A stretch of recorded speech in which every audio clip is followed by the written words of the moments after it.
আমি তোমাকে আশীর্বাদ করছি, তুমি দীর্ঘজীবী হও। আমায় কি জন্য স্মরণ করেছে প্রভু? তোমায় স্মরণ করেছি, আমার মা প্রত্যেকে বিয়ে করতে হবে। এই নেংরা পাগলা লোককে বিয়ে করবা কছে? হ্যাঁ, বিয়ে করতে হবে। একটি শর্ত। আবার কি শর্ত? কারণ আমি দেখে নিব। আরে 100 150 বার না, কোন দিকে? আরে ও দাও যায় তা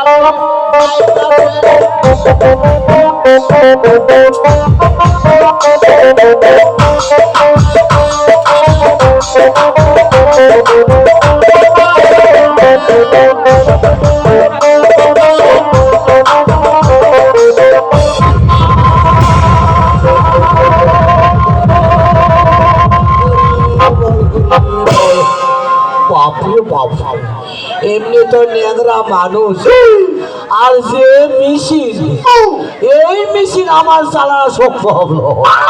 তোমার চালাতেই হবে। পারি একটি শর্তে প্রভু। আবার কি শর্তে? ওই চা সদাগর হস্তে যদি পূজা নিতে পারি তাহলে বড় চেষ্টা করে দেব। আমিও দেখবো, কিন্তু কারোটা শর্ত। আবার কি শর্ত? এই বুড়া মানুষের শরীর তো দুর্বল পাগলা, এই মেশিন চাল বাগানে 4টা বোতল দিবে। বোতল দেওয়া হবে, তাহলে দেখবো আমি চেষ্টা করি আমি পারবো কি না।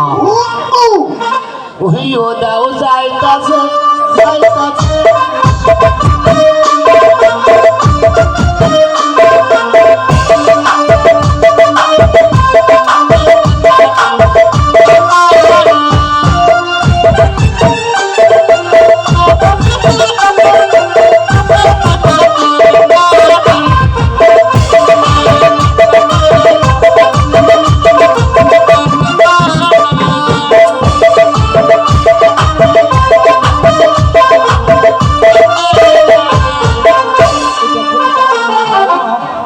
এখন আমার কি হবে পিতা?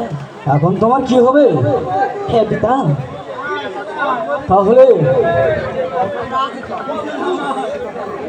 আর যে পথ ধরে তুমি যাবে সে নিঠার মনে ওই পথ ধরে আসবে সেই শিকারগণকে সঙ্গে নিয়ে শিকার করতে। তারপরে আমি কি করবো পিতা? তারপরে তার কাছ থেকে ছলে বলে বলে কৌশলে সমন্বয় নিতে হবে। ঠিক আছে পিতা, পথে নিয়ে চলেন পিতা। তাহলে তাহলে তুমি আসো।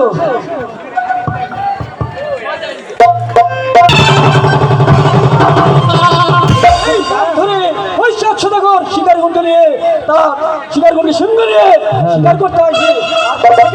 ছলে বলে কলে কৌশলে নেবে। ঠিক আছে পিতা, আপনার যদি আশীর্বাদ থাকে আমার এই বস্তুটুকু ছলে বলে কৌশলী আমি আমার প্রত্যেকটুকু আদায় করে দিতে পারবো পিতা। আমি তোমাকে আশীর্বাদ করছি, তুমি দীর্ঘজীবী হও। আর যদি কোনো আপদ বিপদে পড়ো তুমি আমাকে স্মরণ করো না মা। ঠিক আছে, স্মরণ করলো। আপনার কথা আমি অক্ষর অক্ষর পালন করবো পিতা। হ্যাঁ, তাহলে আমি এখন চললাম সেই দেবনগরে নৃত্য করতে। আমি এই পথের অবস্থা করো মিঠা